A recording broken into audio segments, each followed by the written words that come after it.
Hello,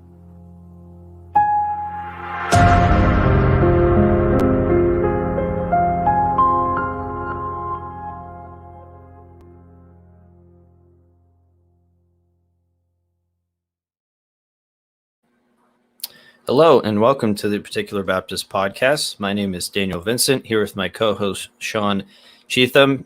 We are hosted on reformpodcast.com. Please check us and other podcasts out there at reformpodcast.com. But today, we're going to be talking about a controversial topic, very much so, especially in the Reformed world, topic of theonomy / Reconstructionism. And we're going to be doing so in light of a recent Dividing Line episode that Dr. James White did. As many of you probably know, Dr. James White has become a theonomist and postmillennialist. But he had done a critique or a response to someone on Twitter who has spoken against theonomy. And so we're going to play through this entire clip today. It's a little over 16 minutes, so maybe a longer episode today, but we think it's important to play it in its entirety. So we're going to be doing that and going through theonomy. And for those of you who may not be familiar with the concept of theonomy is simply just God's law. Theo meaning God, nomos from the Greek meaning law. So it's God's law.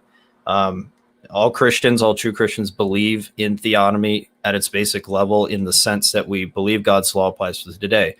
But if you're talking about theonomy from a reconstructionist point of view as a system of belief in terms of how the state is to relate to God's law, etc., that becomes a very different discussion.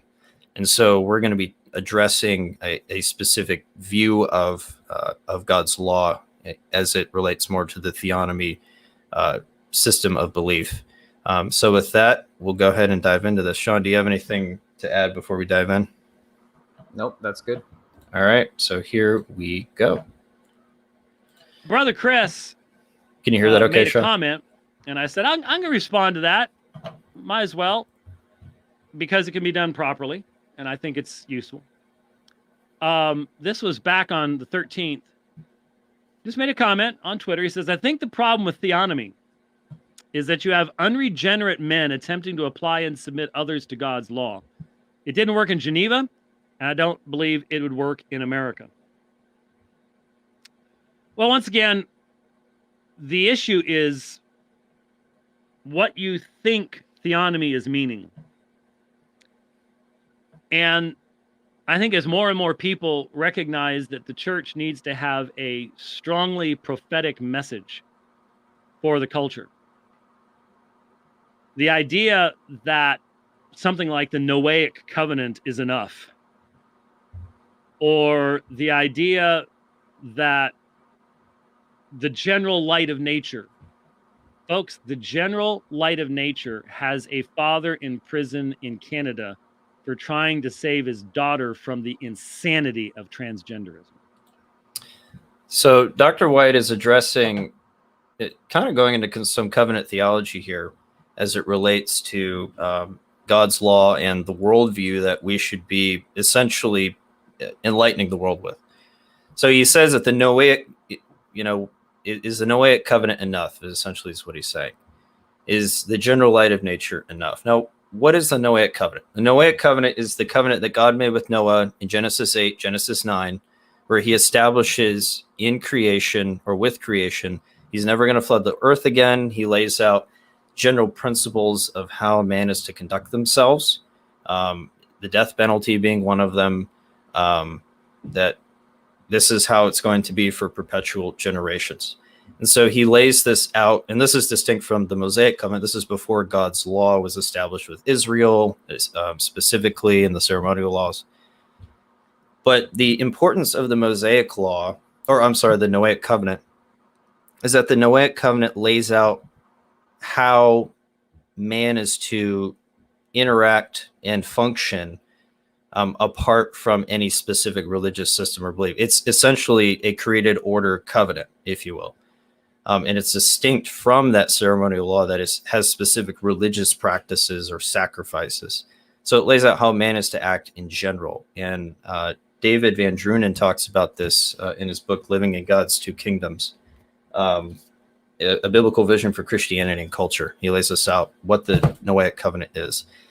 So if you're using the Noahic covenant as an argument against theonomy, I think it can be very strong because the Noahic covenant does lay out specific created ordinances that are distinct from any particular religious covenant, like that have to do with circumcision, atoning for sin, etc. And so I think that's very helpful, and I don't think this is a very good critique on Dr. White's part. And then he talks about the general light of nature. It almost seems like, and Sean, you can correct me if I'm wrong, but it almost seems like Dr. White is moving away from general revelation and focusing more on special revelation. Well, we need to have a prophetic word. We need to have this word from God that's going to establish what a worldview is. And we would say, yes, if we want to flesh out that worldview, absolutely. But the general light of nature is very important when we're talking about man's standing before God, his guilt before God. Romans 1 and Romans 2 make it very clear that we have the law of God written on our hearts. We know God's law apart from the scriptures being revealed. And we even know things in the created order that we are not supposed to do. Paul talks about homosexuality as a twisting of God's created order. And he lists other sins as well. But he also says that those who do such things know that they know that those who do such things deserve to die. They know the penal punishment for those sins. They also know what they're not supposed to do. And that comes from the general light of nature. They have the law of God written on their hearts. They have the law of God revealed in creation, who God is, and that he's to be worshipped. And so when they turn away from that, they're suppressing that. This is before they even have gotten to the scriptures or any kind of worldview being given to them. So right away, this view that we have to somehow present this worldview to man, either in addition to the light of nature, as if he's not going to know it without the scriptures, is not what Paul teaches. It's not what Paul teaches at all. So we have to be very careful when we're talking about the general light of nature. It does condemn, and God's law is there. God's law is there. And when we're talking about theonomy, we're not talking about whether God's law should be applied today or not. It's how God's law should be applied today. That's really the issue. So God's law is there, written on the hearts of man. It's given to us through creation and revealed through that. And it's more specifically revealed in the scriptures. But what God has revealed in nature and through conscience is enough to condemn them. So general light of nature is certainly enough in terms of condemning man and certainly of convicting him of sin. That foundation is already there. So it almost seems like he's saying, well, we need this. We need the scriptures in order to show that world. You don't. The cannibal in the jungle is going to be condemned because he twists God. He worships idols that are other than God, and he suppresses that truth that he knows in his conscience through the law of God written on his heart. And the Second London Baptist Confession of Faith, in the chapter on religious worship in the Sabbath days, chapter 22, the first part of the first paragraph says, "The light of nature shews that there is a God who hath lordship and sovereignty over all, is just, good, and doth good unto all, and is therefore to be feared, loved, praised, called upon, trusted in, and served with all the heart and all the soul and all the might." Now notice that language at the end, with all the heart and all the soul and with all the might. What is that? That is required? That Jesus said that's the first table of the law, right? Or that's the first and greatest commandment, right? To love the Lord your God with all your heart, soul, mind, and strength. And then loving your neighbor as yourself is the other part of that. It's summing up the law, right? So God's law is still here. God's law is still active. It still condemns. But we have to be very careful we don't move away from that. And he appears to be moving away from the general light of nature as being an important aspect of God's revelation to man. And Sean, I don't know if you want to add anything to that. So I'll definitely, at the very least, add, because he's very focused in this clip on basically getting the cultural decay. Jackson commented. Jackson's a friend of ours. Stopping the cultural decay that's currently going on. Yep. And the only point I would like to make is, if the light of nature is not enough, and if the Noahic covenant's not enough, if people are going to ignore that, what makes you think that they're all then going to obey the judicial law? It's the law is not able to get people to be righteous. They need to be regenerated in order for that to happen. And Dr. White made a comment or a statement there that I want to spend a little time talking about. He said that the people are waking up to the fact that the church needs a strongly prophetic message for the culture. Now, Dan, if I were to go to you and tell you this church has a strong prophetic message for the culture, what would you think I was referring to? I would probably, well, if you say prophetic, it probably sounds more like Pentecostal in nature to some extent. Well, I heard that and I immediately thought, well, yes, the church does have a strong prophetic word for the culture. It's called the gospel. Right. We do. So it's very bizarre to hear that, and then to hear him go on and talk about the Noahic covenant and such, because as we'll go through this this clip, it'll become obvious that this prophetic word that he thinks the culture needs to hear so much about is you need to keep God's law, and then you'll be blessed. Essentially, the nation needs to keep God's law, and then they'll be blessed. And that is not the word that we need to be given right now. We need to be giving. There's no gospel discussion in this video that I heard. There's not. No, there's not. And I know James White knows the gospel. I've heard him say it multiple times. Absolutely. This is not us saying that he doesn't have the gospel. But one thing I have noticed with theonomists is in a lot of their presentation, the gospel actually gets lost and it becomes a focus on law. And that's not good. And that's a major critique, a major issue we have. When we go before the civil magistrate and say, you're doing unrighteous things, do we leave it there? Do we say, you're doing unrighteous things, you need to stop so that God will not judge you? Or do we then present the gospel to that person? We need to present the gospel to anybody. It doesn't matter who they are, whether it's a civil magistrate or not. And it's that gospel, not always, I don't want to say always, but it seems to me that a lot of time that gospel message gets lost. And that is the core. That is the core reason why we need, the core thing that we need to be bringing out. Yeah, no, that's a great point, Sean. There is an overemphasis on the here and now as opposed to the gospel. The gospel is not enough to change the culture. And we do believe, and I'll say this again, we as true Christians believe the law of God applies for today. We believe it does. It's how it applies that's the issue. Are we taking all of the judicial laws of the Old Testament and applying them for today, or are we taking the general equity of them? You know, that's really the substance here. And where do we break up God's law? How does the scriptures lay out how God's law is to be applied in different ways? So the church versus the state. That's the real discussion that has to be had here. And unfortunately, at least from the apologia side, it seems that our theonomist brothers don't make that distinction. And it's just, you either agree with me or you hate God's law. That seems to be the fundamental issue. But the gospel is not talked about as much as it should be. The gospel is what changes the heart. The gospel is what brings salvation. That's the power of God to salvation. It's not a power of God to salvation. It's the power of God to salvation. It's what Paul says in Romans 1. So that has to be front and center when we're engaging the nations and we're engaging the culture.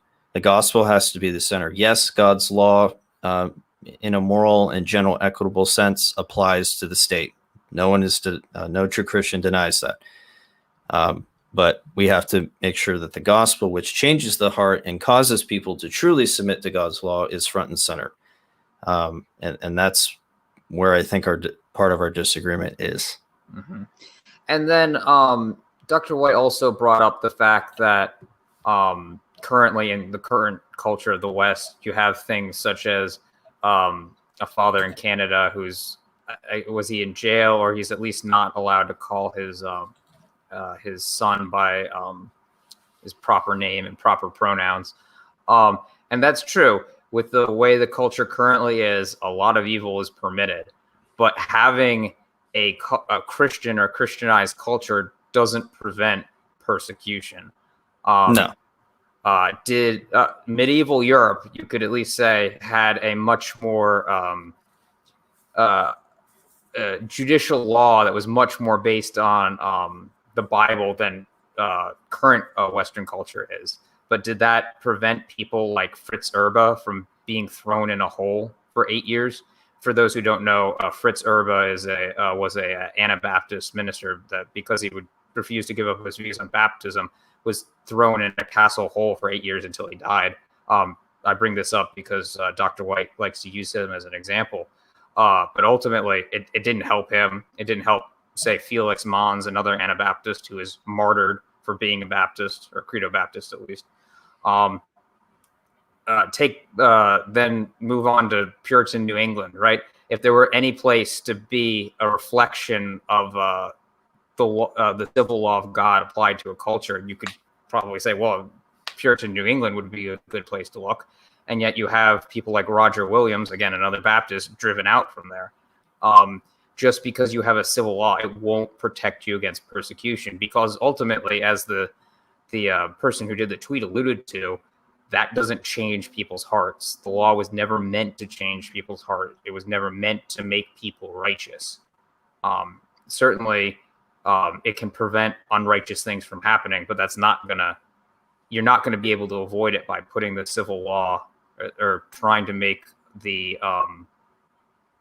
current laws that we have in our nation reflect the laws given to the nation of Israel in the Mosaic Covenant. Yep. And you even see this with the particular Baptists. They refuse to capitulate to the Church of England. Some of them were put to death. Some of them were thrown in prison. They were spied upon. There was persecution there even. And that was really a theocracy to some extent. You had a church-state mixture. You had the state enforcing religious practices, but it did not prevent the persecution of God's people. And Jesus makes it very clear that it's going to be normative for the Christian church to be persecuted. They're going to hate you. They're going to speak out against you. These things we see in Canada with these brothers who are being arrested, put in prison because they refuse to stop religious worship due to the COVID regulations. That is a form of persecution because they are wanting to continue to worship God in the way is prescribed and not let the state overstep those bounds. And so there is persecution. It's not going to be taken away just because we institute God's law in the land. That doesn't mean there shouldn't be aspects of God's law instituted in the land, as we've said already. But it's not going to solve the problem. We're not going to be able to squash all these problems that we have in society just by simply changing the government that we live around. It's just not going to happen. We are to continue to live as peaceable Christians, submitting in as much as it's consistent with God's commandments to the government, living peaceable and quiet lives, and telling others the gospel as God gives us opportunity to. That is our job. And we can certainly influence the government. We can call for the end of abortion because they are to be upholding order and punishing those who are evil. But we're also not to become consumed with changing our government to the point where we miss where is our real calling. Is it here? Are we establishing a kingdom on this earth, or are we looking forward to a coming kingdom in Jesus Christ? That is really where we have to push. And unfortunately, our theonomic brothers seem to miss that. And you have to understand that theonomy and Reconstructionism is ultimately tied to an eschatological worldview. It is. I don't know how you can be a theonomist and not be a postmillennialist, because they're not consistent with one another.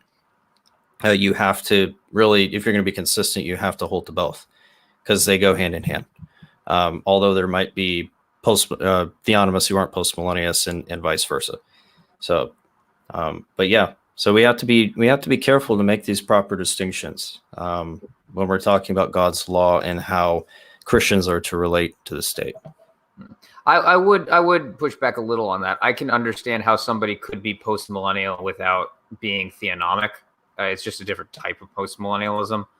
Not because all we see in the modern day is a lot of the theonomic post mill. So that version, I completely understand why it's consistent, but more the pietistic post mills would not necessarily have to be theonomic. Although I will agree that to be a theonomist, it almost requires postmillennialism. Okay. Because otherwise, what are you? Well, I don't know. That general light of nature thing ain't working too good. Because here's the problem. That nature needs to be understood in light of God's revelation as to who man is. We now live in a society that has secularized to the point where you have a majority of people who view us as ugly bags of mostly water, as stardust. And those people, again, are suppressing the truth that they already know through God's law written on their hearts. As fizzing chemicals, whatever other terminology you want to use. By the way, I preached a sermon Sunday night, and it was a tough sermon. It wasn't a fun sermon. It's not a happy clappy sermon. It's not a I feel so much better about myself sermon. I don't think anybody felt very good about themselves after that sermon. But I would direct you to it if you have been thinking about what foundational work you can be doing to try to be prepared to deal with horrible persecution in the future, especially persecution where you would be separated from other believers and from everybody, because they're doing that to believers in China, isolating them. That's what communists do. That's what they did in the Stasi prisons. They're doing it in China. And if you can't see that there are many people in our society and in our government today that would say it's best for the public health that we help these people by re-educating them, then you're missing it. Because that's what they're going to do. So at this point, just I would want to ask, okay, so what's the solution to that? Because the solution in my mind is preach the gospel, that they would turn from their sin and be saved. It's not, well, we need to institute a culture based on God's law. Yeah. Yeah, that's not the answer, right? Yeah. It's certainly to some extent part of it, but not going to solve the problem. That shouldn't be the first thing we think of when we are thinking about persecution, right? Yeah. It shouldn't be the first response. First response should be we should seek to teach them the gospel. And even a lot of this stuff came from the Constantine era, right?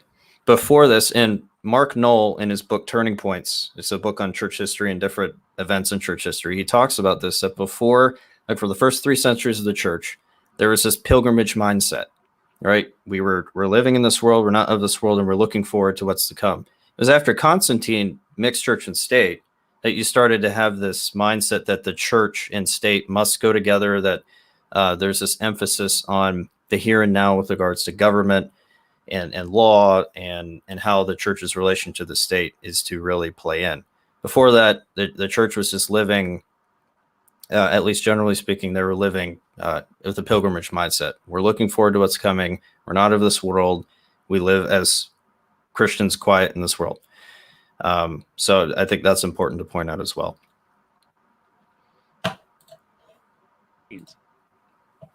Anyway, I dealt with that Sunday night at Apologia Church, so you can find that on their YouTube channel while it's still there. And I gave 5 foundations of things to work on, things that 5 things you can focus upon in the darkness, in your solitude, if you are isolated as a believer, to attempt to stay strong when someone's attempting to break your faith. And it's something I've thought about, and every time I talk to my fellow pastors and stuff, they've thought about it too. And so I addressed it. Sometimes I address stuff that isn't a whole lot of fun to address, but there you go. Okay, anyway, so as people are recognizing that the church's ceasefire with culture has not worked, we need to have a word from God. I would like to know what he means by churches seeks fire with culture. I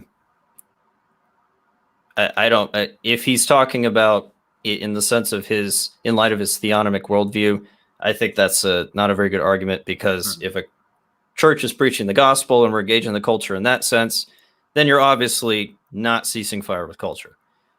We're seeking real ultimate change with culture through the gospel of Jesus Christ. So I would like more clarification what he means by that. But I think he's probably going with, not engaging the worldview that the scripture gives with the culture, and not necessarily just the gospel. To a society that has completely lost its collective mind and certainly its way. And so the question of theonomy is, unfortunately, has been inappropriately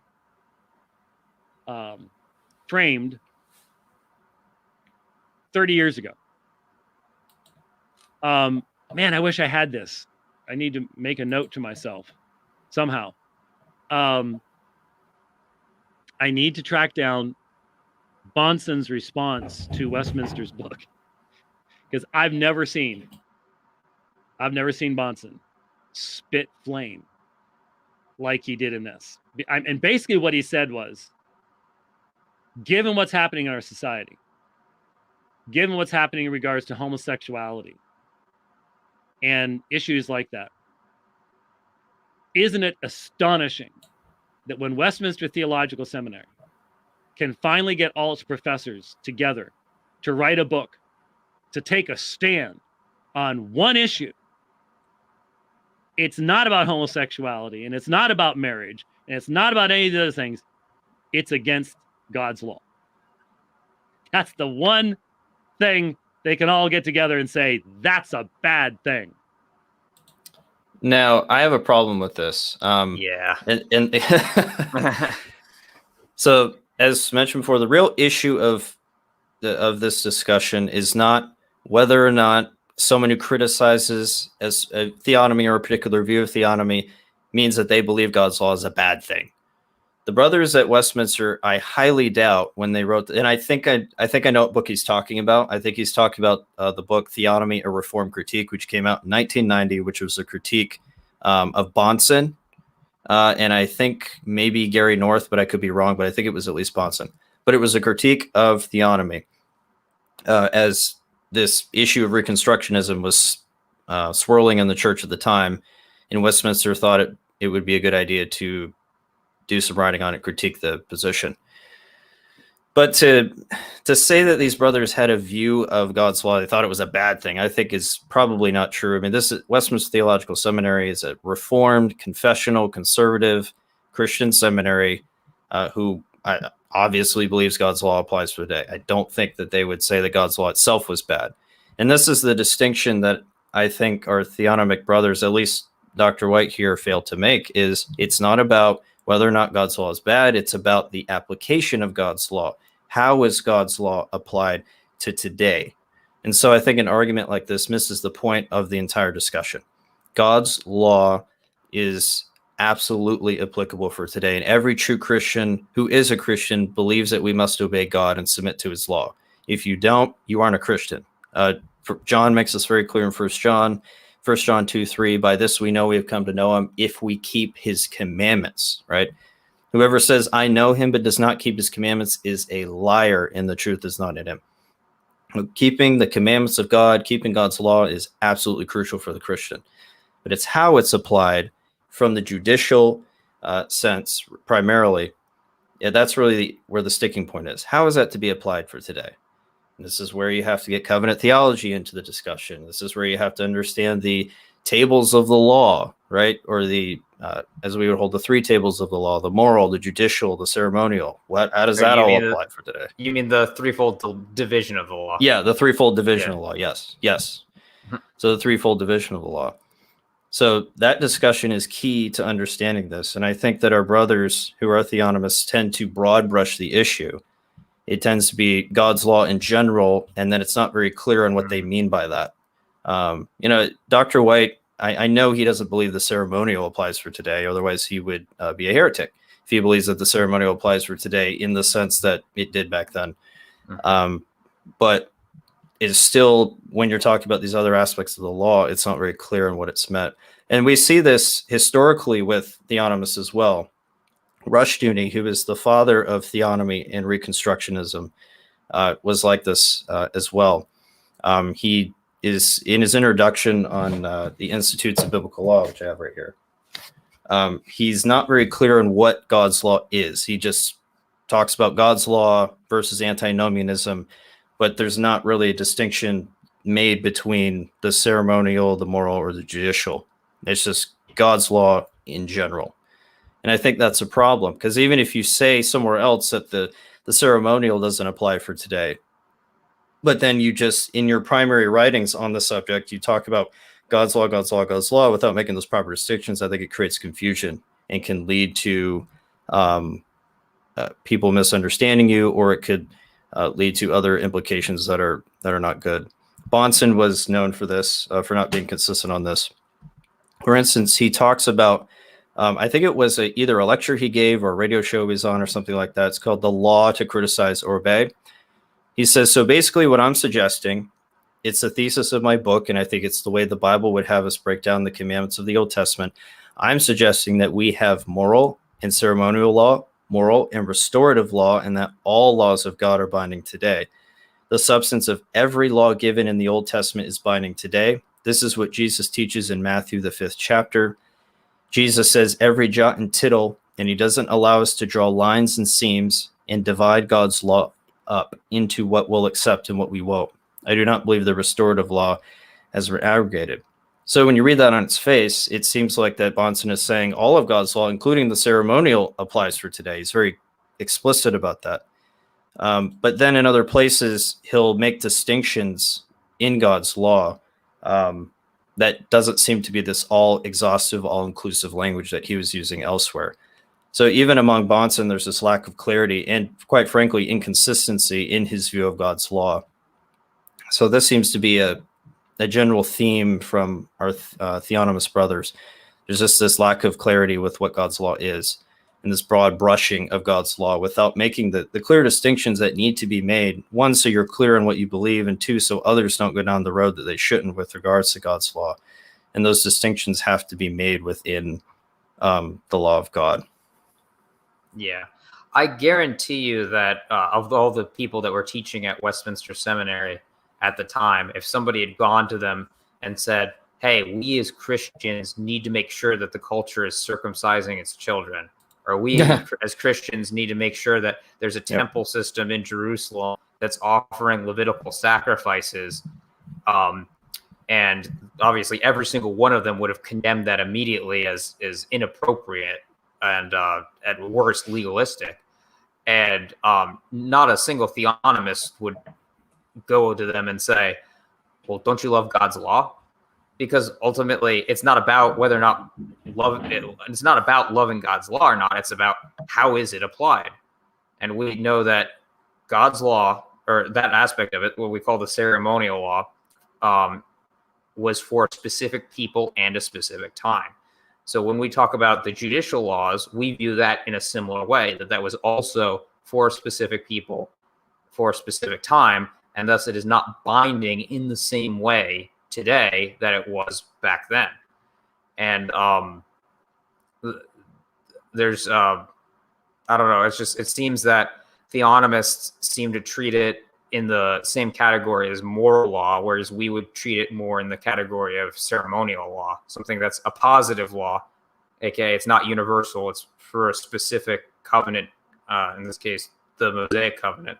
And so once that covenant is done away with, that doesn't apply to us, at least in the same way, because ultimately we would say that the way the New Testament treats judicial law, it does apply within the context of the church. But we may get into that discussion a little later. But it truly is just a matter of how does this law apply today? It's not about, oh, you don't like God's law. Yeah, I think that's really probably a red herring argument. It distracts from the real issue, right? Yeah. It's not really dealing with the problem. It's more going around the problem and trying to put up some other argument to try and deal with something that really isn't the issue. Yeah. So yeah, there is a distinction made between moral law and positive law in the scriptures. We don't equate the ceremonial law with the moral law, or we would have to obey the ceremonial law. We don't equate circumcision with moral law, or we would have to obey. We would have to continuously, in a moral sense, be circumcised, but we don't have that. And actually, Dr. James Renahan talks about this distinction. He did a lecture at I think it was a Founders Conference on the law of God in the 1689, and he used 1 Corinthians 7 to prove his point of this distinction between moral and positive. It's 1 Corinthians 7:17 through 19. It says, "Only as the Lord has assigned to each one, as God has called each, in this way let him walk, and so I direct in all the churches. Was any man called when he was already circumcised? He is not to become uncircumcised. Has anyone been called in uncircumcision? He is not to be circumcised. Circumcision is nothing, and uncircumcision nothing, but what matters is keeping the commandments of God." So the context here is talking about marriage, whether to pursue marriage or remain in singleness, and he uses the principle of circumcision to prove his point. But he makes a distinction here. In verse 19, he says, circumcision is nothing and uncircumcision nothing, but what matters is keeping the commandments of God. So he makes a clear distinction between the commandments of God, which would clearly be the moral law, and circumcision, which was commanded of God, but is no longer binding upon the people of God. It's positive law. It's extra law that's in addition to the moral law. So even Paul was making this distinction in other discussions. So that if we keep that proper distinction, the failures that our theonomist brothers make are much harder to fall into. And if we are consistent with it, you won't fall into it, because you'll understand that there is a distinction in category between the two, and to conflate them is to lead to all sorts of problems. And these brothers will make those distinctions to some extent in positive law, like for the ceremonial. James White will say, absolutely, the ceremonial does not apply for today. And that's positive law. That's not part of the moral law. But when it comes to judicial law, it becomes a little bit more difficult to make that distinction. And those tend to be equated with the moral law, or they're emphasized to an extent that they really shouldn't be. And if you were to ask any Reformed person, where's the moral law summed up? They'd immediately know the Ten Commandments. Ten Commandments, right? 10 Commandments is the summation of the moral law. Now, Yep. while the 10 Commandments does lay out some of the law that we would see in the judicial law in the sense of what's to be punished, it doesn't lay out the punishments. It says adultery is wrong. It doesn't prescribe what the government is to do in regards to adultery. Right. So there's a distinction there. And so the judicial punishment is not necessarily part of the moral law itself. Ultimately, we do know that while adultery is worthy to be punished, if it doesn't happen in this life, if a government fails to punish adultery, at least by execution, are the people responsible for not carrying out that punishment? Are they going to be on the day of judgment held accountable for that? I would say no. It wasn't part of the moral law. It wasn't part of the law written on their hearts, and they weren't given in the moral law a specific punishment for adultery. They won't be held accountable, at least for that aspect. Yeah, we are to be held accountable for the moral law today, and the judicial law is a guidance for us, but it is not necessarily binding. Right. Positive law was really just a specific way in which the moral law was applied. That, I think, is very important to keep in mind. It is not the moral law itself. The law of the parapet is not the law, thou shalt not murder. It's an application of that law to a specific place and time, which is where we get the concept of general equity from. But we can maybe have that discussion a little bit. And I've admitted I was influenced by that book. I graduated from seminary right at that time. And so I heard all this stuff and I imbibed all that stuff. Now we're living in a day where we literally are in a culture that wants to make it evil to use words like father, mother, husband, wife, child, family, male, female. All the common grace stuff is gone. Okay, that ain't working. All the natural law stuff, you have to have a mind that recognizes there can be a source of coherence to have natural law. We're past that. That source of coherence, again, is already there. It's written on the hearts of men, but men suppress it. Men know that they should not be engaging in homosexual behavior, but they do it anyways because they twist the created order of the creature. They have that coherence. They don't have every metaphysical implication worked out about it, but they have the basics. God's law is written on their heart. They know what they should and should not do. That influences their actions, and they are held accountable for that. And this seems to be a common theme that he harps upon in this video, but the pushing away from natural law and focusing more on this prophetic word for the culture that we need. And because he's distinguishing himself from non-theonomists here, right? I can't imagine he would say that non-theonomists don't preach hard against homosexuality or adultery or abortion or whatever the evil of the culture is. We do. Not everyone, obviously. There are people that let these things slide, and they shouldn't. But I come hard against those things because they are evil. I have no problem saying that. But what I coming against those things, hopefully immediately after that, what I'm going to do is give a gospel presentation, because it's not enough to just leave them with the law and expect them to okay, well, there's the law, go fix yourself. Right. It needs to be followed by a gospel presentation. Amen. And that is the only way they'll be changed. If their heart is changed, they will. If you are in Christ, you're going to try and keep the law. Not perfectly. You're not going to be able to do it perfectly, but you will try to keep the law. And that's the only means, the only prescribed means that God has used in order to better, I guess, a nation, if you want to say it like that. Yes. Yeah, God hasn't told us to institute the judicial law around in order to make our nations better. I don't see that command anywhere. I don't see any Old Testament example of the Jews were to go forth into the pagan nations and bring the law with them. Their law was to show the Gentiles the goodness of their God. It's true, absolutely, but I don't know.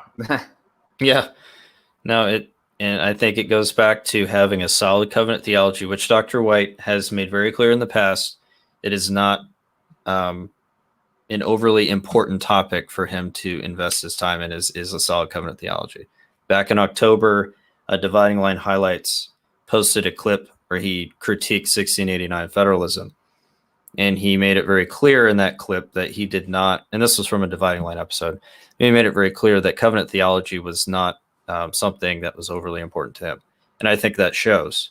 And Rushdoony and I think Bonson, Rushdoony especially, they had a high view of covenant theology, and Rushdoony tied his covenant theology to his view of God's law.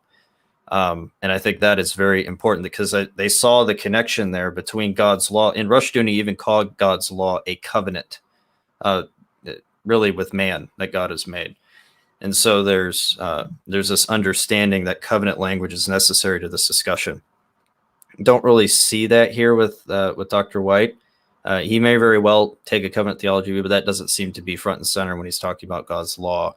But underneath all of that, there is assumptions about God's law, which is tied specifically to the old covenant that you have to make in order to hold to a theonomic worldview. Whether or not you overtly talk about covenant theology, you are talking about covenant theology to some extent. But that's important in not falling into some of these pitfalls, or to the pitfall of theonomy in general, is having a solid covenant theology. We've got to have a foundation to stand on. Autonomy hasn't worked. Theonomy does not mean that you take your 3-year-old to church and stone them in the front yard if they've been naughty that week. Okay, if that's what you think it's about. Now, by the way, if what God's law said about that you think is bad, you got a problem, because you got a problem with the same law that Jesus said was holy and just and good. So did Paul. So he says that theonomy does not mean you take your child and stone them in the front yard at church? Well, we would say, well, in principle, yes, it does. If God's law required that, wouldn't you have to do it if you love God's law, or is that simply autonomy? The old law did make sanctions for stoning your children if they were disobedient. Deuteronomy 21, 18 through 21. If a man has a stubborn and rebellious son who will not obey the voice of his father or the voice of his mother, and though they discipline him, will not listen to them, then his father and his mother shall take hold of him and bring him out to the elders of his city at the gate of the place where he lives. And they shall say to the elders of his city, this our son is stubborn and rebellious. He will not obey our voice. He is a glutton and a drunkard. Then all the men of the city shall stone him to death with stones. So you shall purge the evil from your midst, and all Israel shall hear and fear. So yes, if in principle, this absolutely is theonomy. If you believe that God's law applies today. Now, Dr. White might be making distinctions here in God's law, and if so, then he's doing what we're doing as those who speak out against theonomy, and apparently it's okay for him to do if that's what he's doing, but it's not okay for us to do. We just hate God's law. So there seems to be this, I want to have my cake and eat it too mindset. If you're going to use this, you either speak out against God's law, therefore you hate God's law, or you speak out against theonomy, therefore you hate God's law. Without making those proper category distinctions, I can turn that right around and use that same argument when you make distinctions within God's law. But in principle, yeah, this is, if that's what God's law required, this is the authority that God gave. You have to do it. Yeah. According to your standard. No, and I will come out and say it. That was good for that time, because yes, God is the one who has the right of life. He has the right to give life, and he has the right to take away life. Nobody can demand life of themselves. Yes. And especially when you put on top of that we're all sinners, then none of us deserve life even more. So if God gives the command to someone, especially in this case, who's in blatant sin, you are to take that person's life away from them, that is perfectly fine. That is morally correct. I have absolutely no issues with it. The only issue is, does that law apply today, at least in the same way? And the answer is, well, no, it doesn't. It was in a Mosaic covenant context, and I see no evidence that should be binding on the believer today, at least in its fullness, let alone the pagan nations of today. Yeah. It seems that there is this. Yeah, again, this is where positive law and that distinction between positive moral law come in. This would be positive law that was a penal law applied specifically to that people and that time. And that's what our confession talks about as well. You know, there were judicial laws that applied, and then once that people group disappeared and went away, they passed off the scene, they're no longer applicable. But the moral law is abiding perpetually. The distinction is so cool. So critical.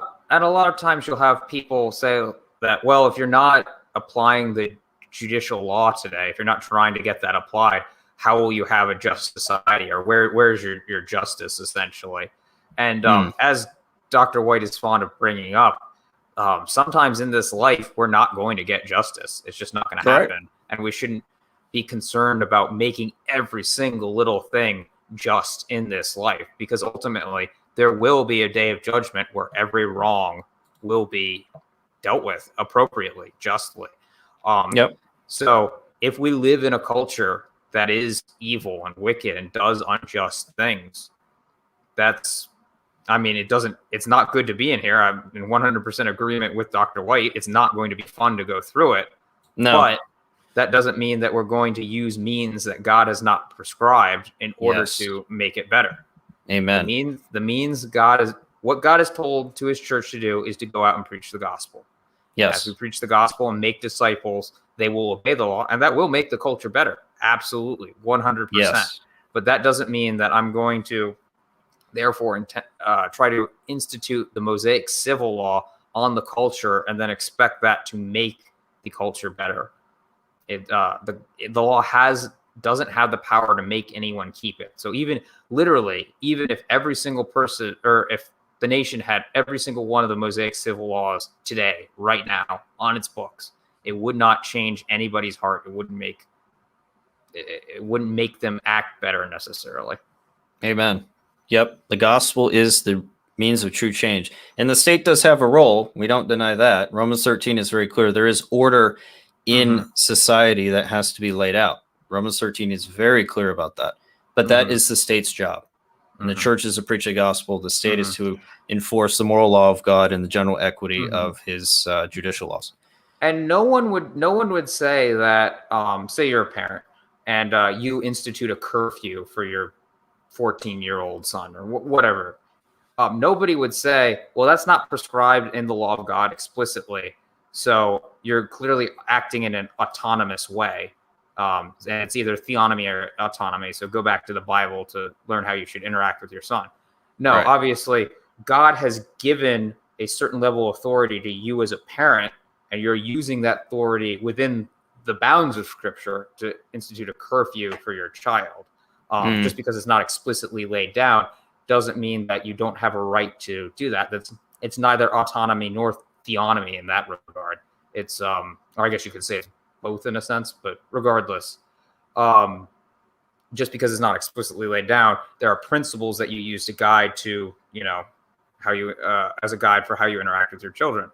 The government should, I understand that it doesn't, but should be using the moral law to guide its decisions. I wish every single person in the United States Senate, the United States Congress, wherever, every time they were about to make a law, opened up their Bible, looked at it, and tried to think, okay, what does God have to say about this law that we're about to make? I wish they did that. But ultimately, they don't do that. And our response to that, again, should be preaching the gospel. But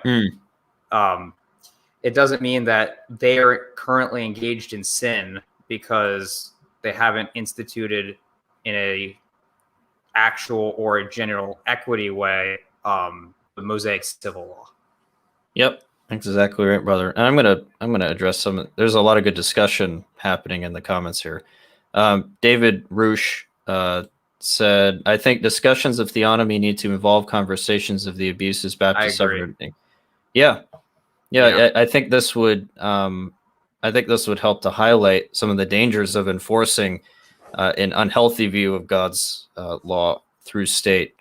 And then he talks also about covenant. The American saw the connection between covenant theology and the civil government. Infant baptism made you a citizen of the state and the church. That's right. There was a connection there. Again, their view of covenant theology saw, especially the baptism, this was your entrance into the covenant community, and that was tied directly to the state. You weren't baptized. You weren't part of that covenant community. You weren't part of the state. Bad things were going to happen to you. You probably would not do well in society. So yeah, they were tied directly together. Classical Christian literature said, random thought, isn't it odd that a theonomist would also advocate for presuppositional apologetics? Either natural revelation is sufficient to make men guilty or it's not. Can't have it both ways. That's a great point. And I think that goes to the heart of what we're talking about here with Dr. White. He seems to be moving away from the natural theology or natural revelation as being sufficient to holding men accountable on its own. And it needs to be some other prophetic word, probably talk about scripture here.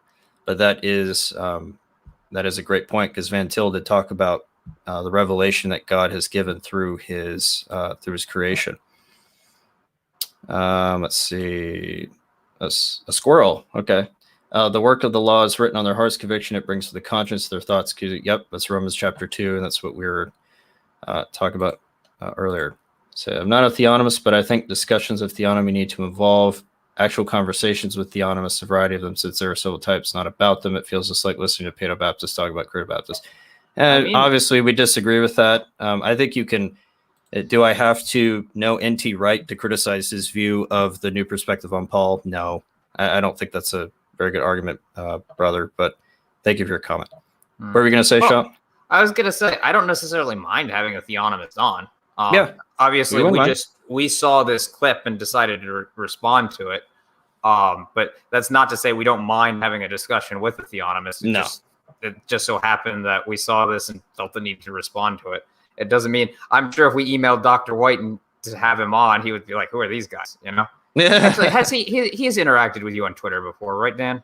He has interacted with our page, okay. yeah. All right. But he might be vaguely aware of who we are, but like just because we see somebody doesn't necessarily mean we're gonna reach out to them and be like, you have to be on our show to have a discussion. Right. All right, moving along. Okay. But if you think that that's what anyone who calls himself a theonomist today is saying, then you've missed it. You've only been reading one side, and mainly only on the internet. I'm not talking about so while we would have a question of consistency there. It's not saying that you do believe it. I 100% understand that you're not going to stone your children if they misbehave. Right. But my question is why? And unfortunately, at least in this discussion, he doesn't get into it. And I've listened to, not that this makes me an expert, obviously, but I've listened to a lot of apologia over the years, and I'm not sure what their reason for not doing it either would be. Apologia being another, it's a church, but they're also big promoters of theonomy. And what's funny is they push Bahnsen quite a bit. And if you're saying you don't represent Bahnsen's view of theonomy, what does that say? You promote Bahnsen way over here, but and seem to take his, at least to some extent, his view on theonomy, but then over here you're just like, well, that's not what we believe today. Does that mean you disagree with what he believed back then on theonomy? So my recollection is, and I might be wrong about this, but because basically modern theonomists are more general equity theonomists in the sense of, well, you don't actually have to stone someone, but we do need the capital punishment. It's the general equity of the law in that sense. So while they wouldn't say, oh, necessarily you have to stone, you do have to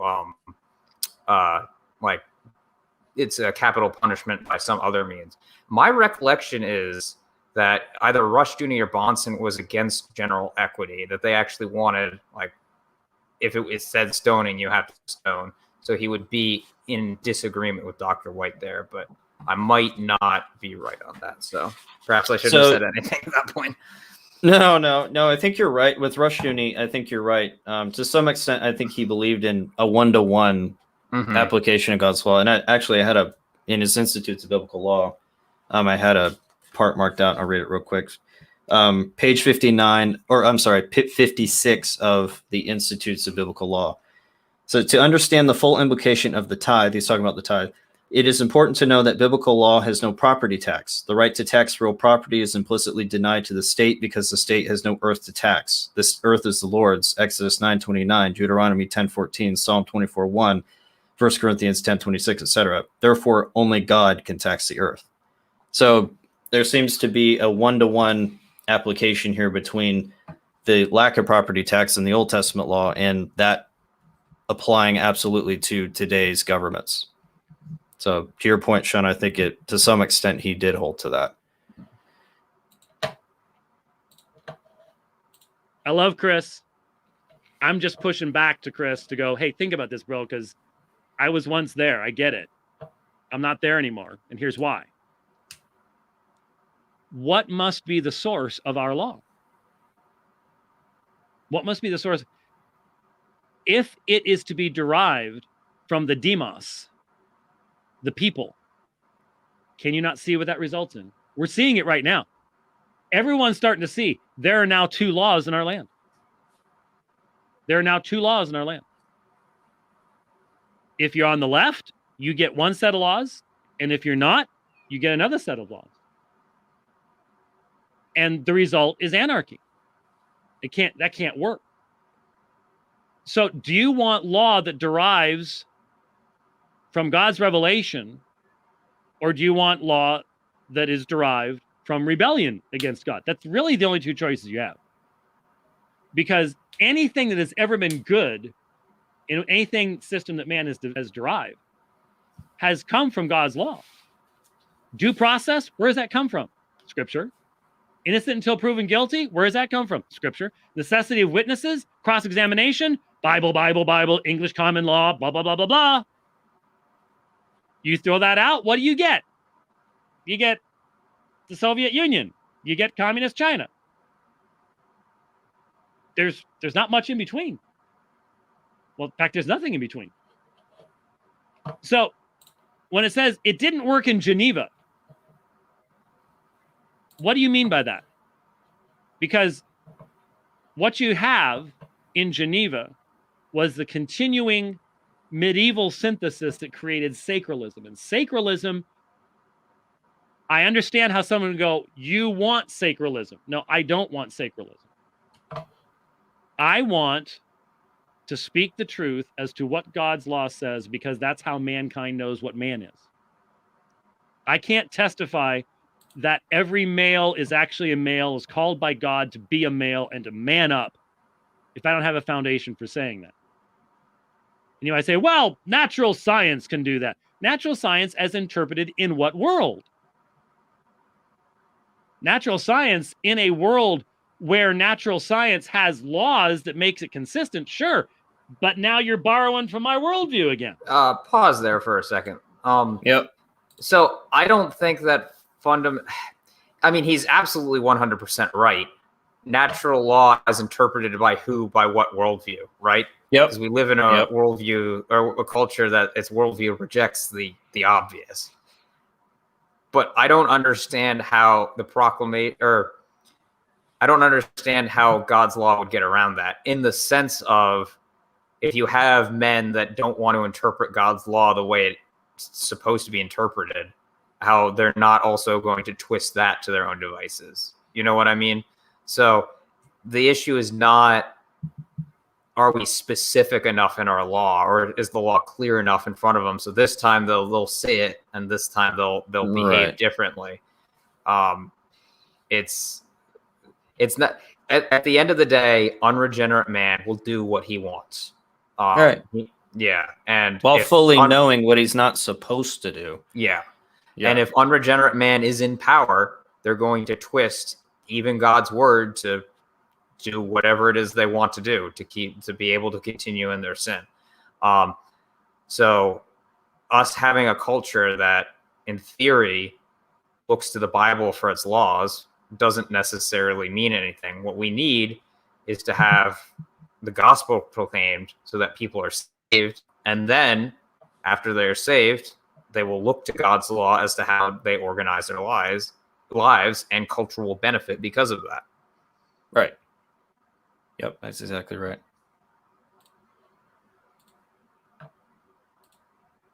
You can see how, quote unquote, natural science is being used by everybody to substantiate everything now, because there's no consistency in the worldview that people are embracing. So sacralism involved a incestuous connection between church and state, where the two sort of like violated the hypostatic union. Okay, so when you get the intermixture, like in Eutychianism or Nestorianism, Apollinarianism, Eutychianism, when you're talking about Christology, you get that unnatural intermixture, which ends up destroying sphere sovereignty.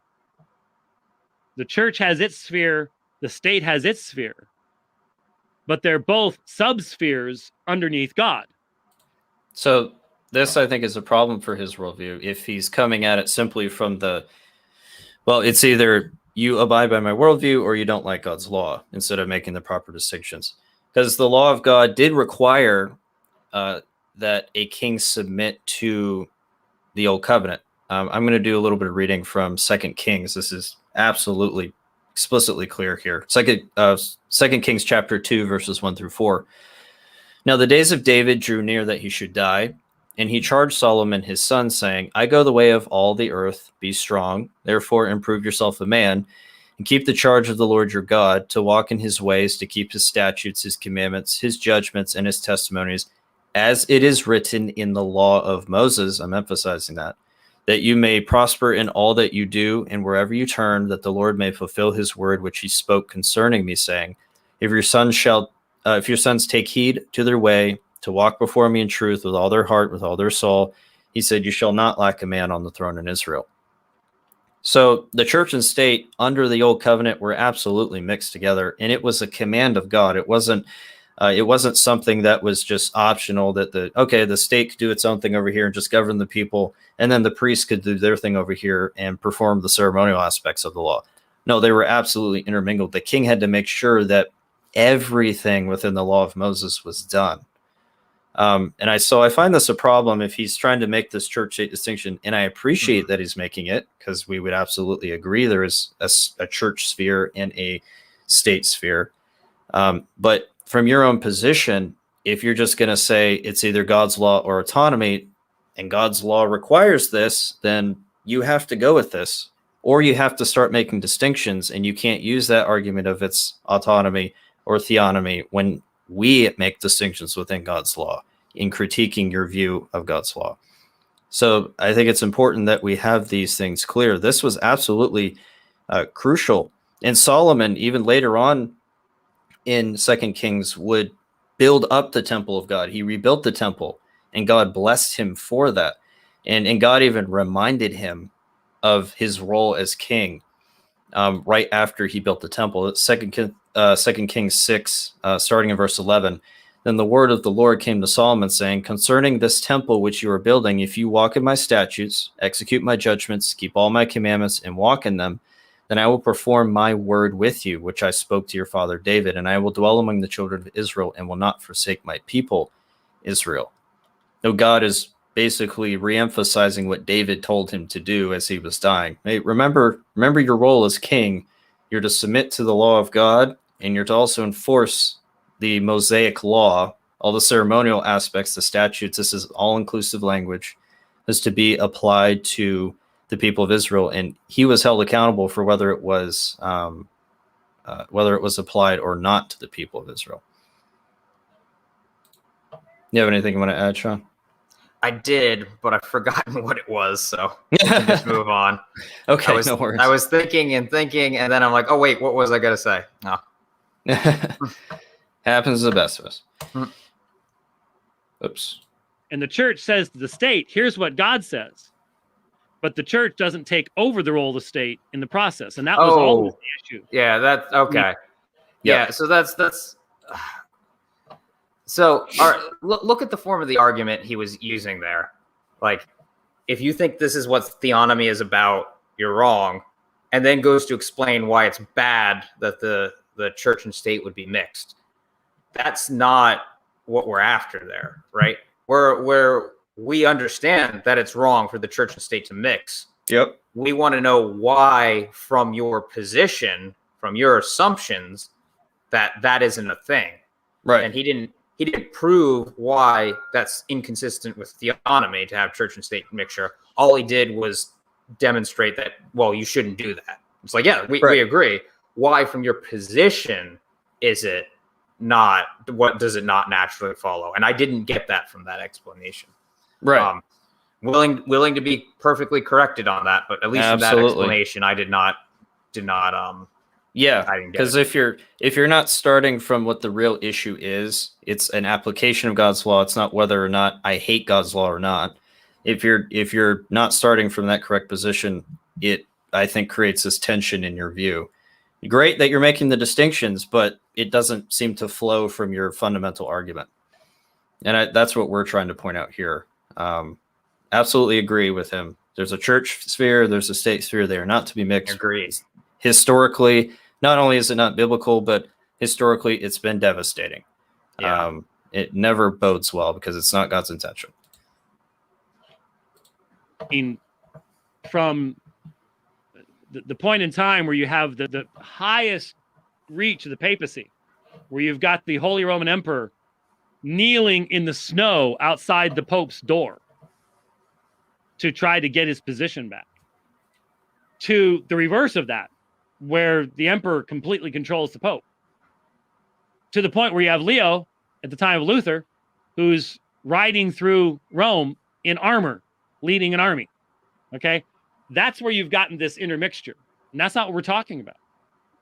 See, so the presentation, I think the problem with theonomy is that you have unregenerate men attempting to apply and submit others to God's law. The question is, what law is going to actually correspond to the need of any man, whether unregenerate or regenerate? And the regenerate or unregenerate state of the person enforcing the law cannot be the determining factor. The state. Pause there. Are we going to see? It's not a matter of it being the determining factor of what law should be there.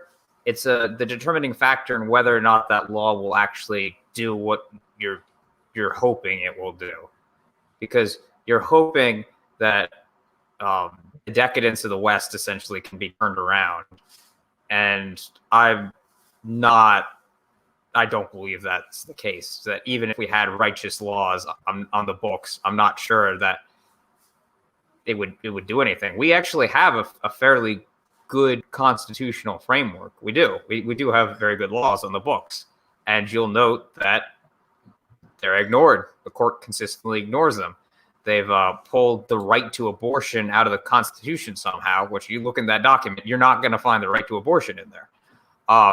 It's not a matter of did we have the right laws in place. It is truly a matter of who's enforcing them, because unregenerate man will act like an unregenerate man. Right. The only way to solve that is to preach the gospel that they might be saved and turn away from their sin. Telling them you need to submit to these laws, that's good in a sense, but it's not. It's just not going to solve what you think it's going to solve. Yeah. No. Yeah. That's exactly right. Seek to have God's blessing on our state, or are we going to live in rebellion against God? This nation, imperfect as the men were, every historical document says wanted God's blessing on this nation. And they weren't talking about Allah. They were talking about the God of Abraham. And so the question is, where are you going to get that law? You get all the unregenerate men together? Well, I guess to be fair, some of our founding fathers we would have not counted as Christians in the first place, and some of them believed in deist God, not the God of, not the God of covenants, the God of providence. It was more like the God of deism, which is very involved in the world. So, if you want to get specific, you could go down that road. Well, and he's put a dichotomy here, right? You need to either. What was it he just said? That you're either going to be acting in rebellion, or what was the other thing he said? The point being that he's saying that it's sort of inconsistent with his last point, right? That you need to either be submitting to God, and that it's not the God that's Allah, it's the Christian God. You either need to be sitting in God, or you're in rebellion against him, and you're not going to be blessed, right? But he just got off saying we're not mixing church and state. Well, how is it that you can have a nation that the state, like, it's not the church, right? They're not being blessed, but they're following the moral law, and God's going to bless that. You know what I mean? That is, it's not state enforced Christianity, so you can be whatever religion you want, and yet because we're all being moral, God's going to bless that. God is not going to bless a nation of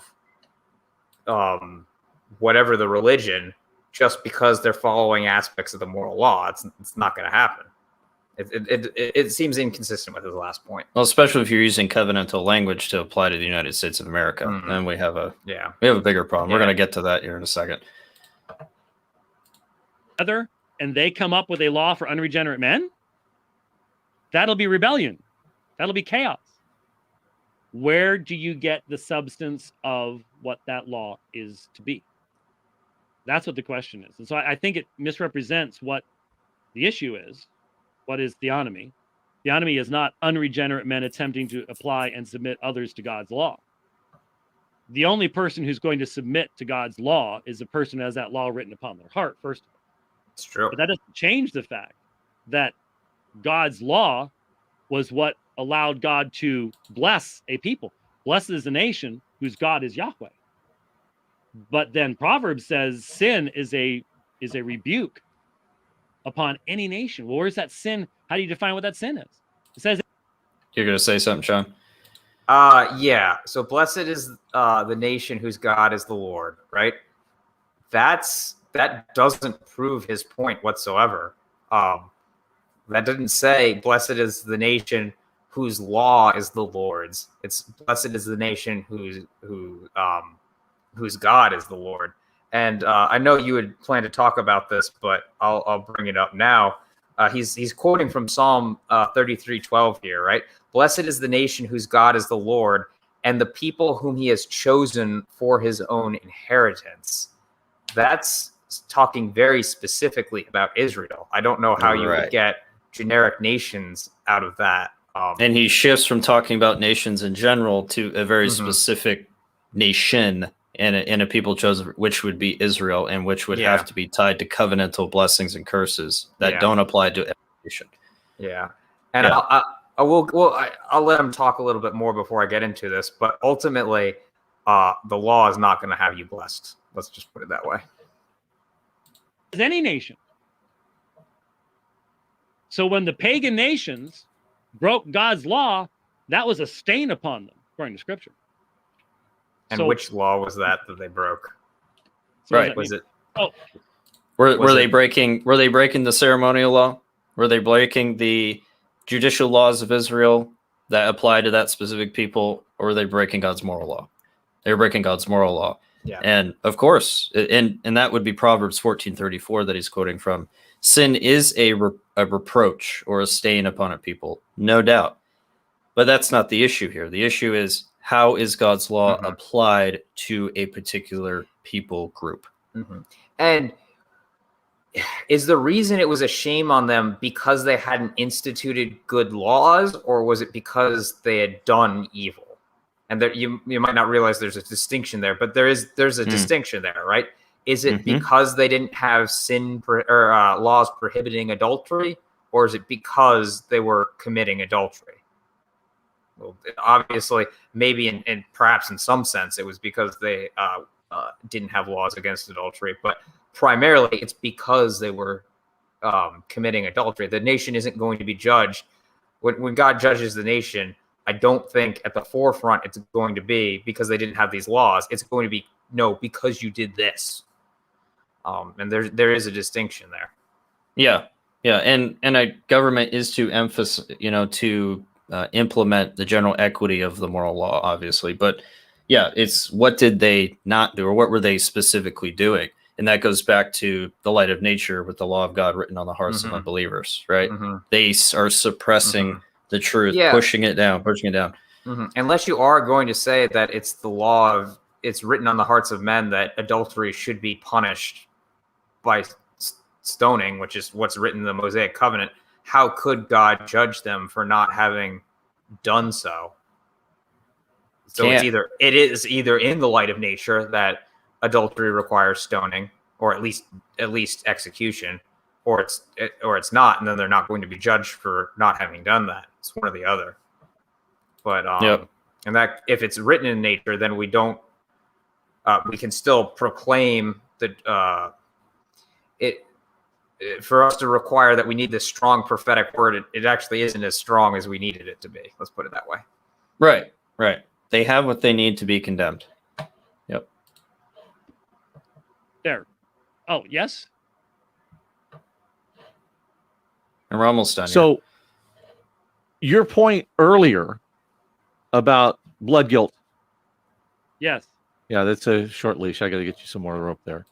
But your point earlier about blood guilt is well taken, because if one can step past the secular mockery that is made of God's law and cannot understand what it's reading, frankly, and you just simply go through each element of the law and you go, okay, let's look at the categories that the scripture actually lays out, whether that's blood guiltiness, there's prosperity concepts there. If you do this, you will prosper. Guess what? If you don't, you won't. The land will spew you out. Things like that. Then you get into practical things. There's health code there. There is building code there. You got leprosy on your wall. Hey, financial issues, usury laws, the whole 9 yards. You go through that and you start to find out this is actually very sensible And the big thing about each and every point is that the Lord hates dishonest scales. The law, what he's objecting Justice. to, what Chris is objecting to, isn't the law, isn't the theonomy, it's the carrying out by unequal scales, Right. by police officers and judges and the system. And that's what we have, for instance, today, where we have Maxine Waters all upset about January 6th, and yet all of Right. her whole party in Congress covers over what she did over the weekend. Yep. But you go back to God's law and you start finding out, you know what?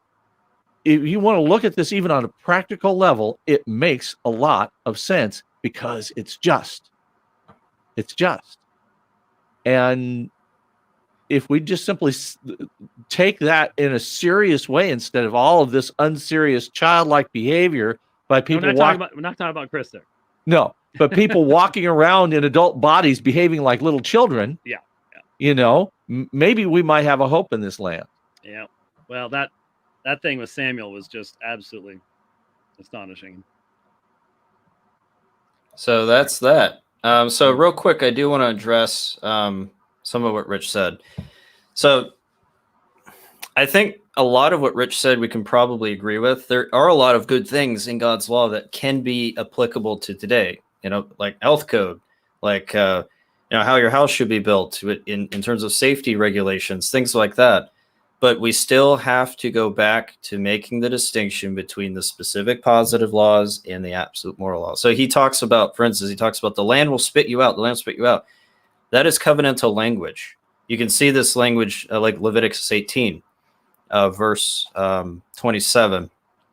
For all these abominations the men of the land have done who were before you, and thus the land is defiled, lest the land vomit you out also when you defile it, as it vomited out the nations that were before you. For whoever commits any of these abominations, the person who commit them shall be cut off from their people. Cutting off had to do with death. Cutting off was covenantal language. And in context here, Leviticus 18, he's talking about sexual purity, right? How you're supposed to conduct yourself. And those things would obviously still be applicable because they're grounded in creation and they're tied to the moral law in that respect. But in terms of these specific stipulations of the land will vomit you out, you'll be cut off from your people, you will be cut off from the land. These are specific covenantal curses that have to do with what we would call a covenant of works and applicable to the old covenant, where God basically said, you do this, you live, you don't do this, you'll die, or you'll receive all of these curses along with it. And so specifically, these were given to the people of Israel and applied to them specifically. And we have to be very careful that we don't take covenantal language or covenantal sanctions and apply them to the United States of America. It's anachronistic, it's exegetically fallacious, and I think it doesn't speak to the real issue. It misses the point. So we have to be very careful that we make these clear distinctions. As small as they can be, they have important implications if you don't apply them correctly. So we have to be very careful. Yeah, this was actually probably the most problematic section of the video for me, because what ultimately they boiled it down to is, if your nation has these laws, you will be blessed. And that's, as Dan mentioned, that was in the a lot of this is in the context of the covenant given to Israel, and I have another verse to read from that covenant context. Deuteronomy 27:26. Cursed be he that confirmeth not all the words of this law to do them.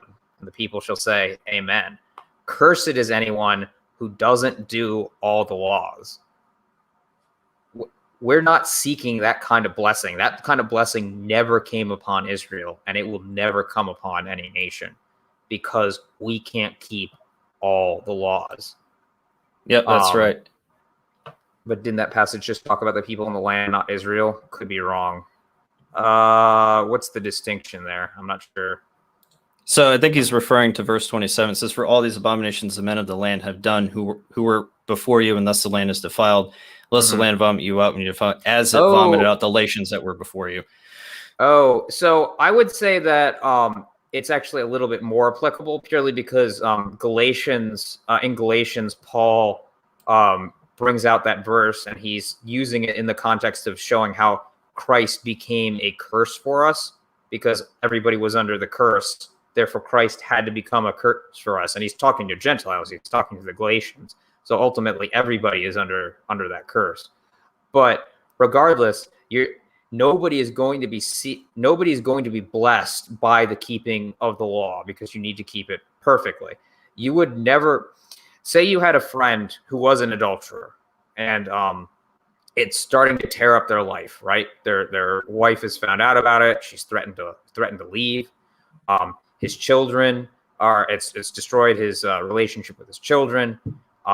It's causing him financial troubles because he's not able to focus at work. He's not doing his job very well. He's worried he's going to get fired. If that friend came to you as like, my life is a wreck, what do I do?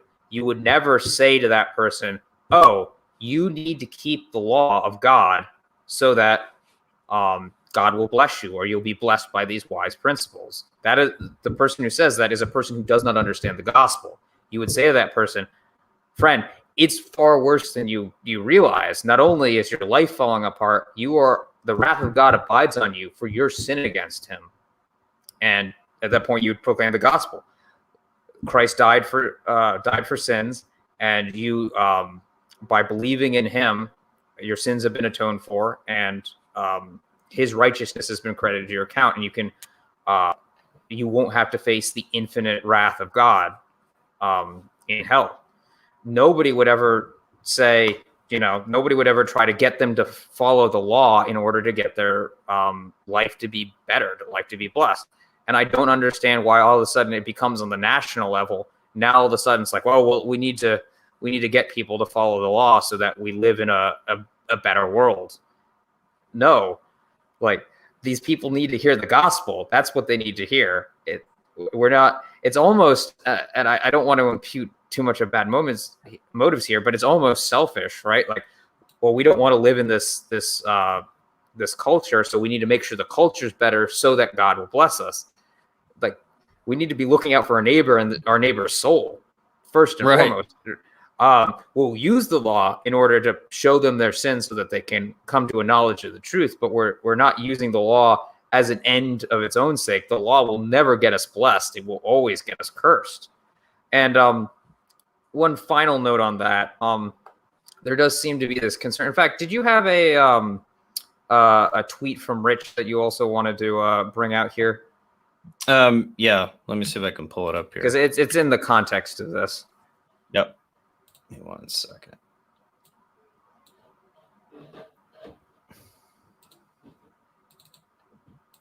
But yeah, I think, to the point of talking about other nations, yes, other nations certainly would be held accountable for this, but there is specific covenantal aspects of this cursing and blessing that comes specifically with the nation of Israel that cannot be ignored.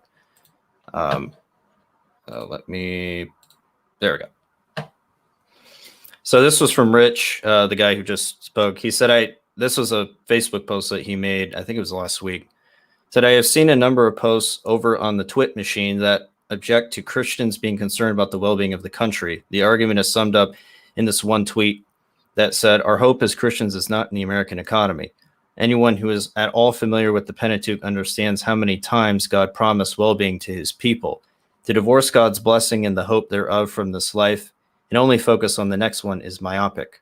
If you disagree with the above, then I expect that you will never again pray for God's hand of watch, care, and protection upon you and yours. All such things are centered in the here and now. So that's a false dichotomy. We can pray, because ultimately you could never say that you would have to. I just lost my train of thought there. Promise being to people. Well, again, it's using covenantal language, and he's specifically, talking about how many times God promised well-being to his people, right? Which would be primarily the people of the land of Israel. So it's conflating categories of covenantal language and applying that to the United States. If we're going to submit to God's law here in the United States, then we're going to receive blessing, right? Just like the people of Israel did, right? It's that kind of mindset, and that distinction can't be made. While there's certainly righteous sin is a stain upon a people, yes, nobody's denying that, any nation. However, we cannot apply specific covenant sanctions that apply to specific people and are now fulfilled in Christ and have passed away with that people. We cannot use that as a method of proving that God's law should apply today in a specific sense. We can't do that. Ultimately, like, using this logic, you would never be able to claim that somebody was putting their hope too much in this world. Unless you're not willing to pray for God's hand of watch, then you can't ever say that somebody is putting too much hope in this world. And ultimately, we're not to put too much hope in this world. No, we're pilgrims. And I think that's what's being missed so much in this conversation about what do we do about the culture. It's like, well, we've got to fix it. Whereas, I'm going to quote from the Sermon on the Mount here, Jesus speaking, Matthew 5, verse 10, "Blessed are those who are persecuted for righteousness' sake, for theirs is the kingdom of heaven. Blessed are you when they revile you and persecute you and say all kinds of evil against you falsely for my sake. Rejoice and be exceedingly glad, for great is your reward in heaven, for so they persecuted the prophets who were before you." I get it. America is not headed into a good time. The West is not headed into a good time. And in one very real sense, to go through that will be painful and unpleasant. But at the same time, we should be rejoicing for the persecution that we have, that we go through. And that's a message that I just don't see being preached on very much at the moment, that we can and should rejoice because of the reward that's ahead of us, not because of our current earthly circumstances. And it really does seem that at least some of the arguments the theonomists use to promote their position is really based on a very worldly, like, we don't want these bad things to happen to us here and now sort of issue, when that's not the way we as Christians should be thinking. If persecution comes upon us, we shouldn't. It seems so odd to me that we would be sitting around trying to think of what laws there are to fix our situation, as opposed to recognizing we're in persecution, rejoicing about it, and then proclaiming the gospel to our persecutors that they might be saved, loving them like Christ loved us, that while we were yet sinners, Christ died for us. Yep, that's exactly right. Yeah, ultimately, it always goes back to the gospel. It always does. At the end of the day. Yep, that's right, brother. That's right. Well, we are out of time for today. No, we went much longer than we normally do, but this is a big topic, big discussion. So it requires some careful thought. And we wanted to make sure that we played that entire video through and go through it. But thank you for joining us today. We hope you have a great Lord's Day tomorrow. And Lord willing, we will be back next week. Take care. God bless.